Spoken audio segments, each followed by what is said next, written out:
Maswerteng hapon po mga ka-STL. Narito na po ang resulta ng STL Pampanga. Para sa araw na to, second row, January 31, 2026, araw ng Sabado. Naway ang mga natayaan niyo pong mga numero kanina ay manalo nawa ngayong hapong ito, 4 p.m. Kaya't kunin niyo na po ang inyong mga ticket. Narito na po ang resulta.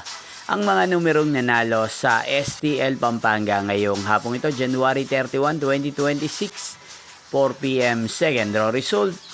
7 at 3 in exact order. Again, 7 at 3. At ngayong hapong ito sa STL Pampanga, atin pong i-shoutout si Kuya JM ng Pampanga. Shoutout po sa inyo Kuya JM. Sana po ay nasa maayos kayong kalagayan. At sa lahat po ng mga taga Pampanga, shoutout po sa inyong lahat. Inyo pong napanood ang resulta ng STL Pampanga. Magkita-kita pong muli tayo mamayang 8 p.m. para sa third draw result ng STL Pampanga.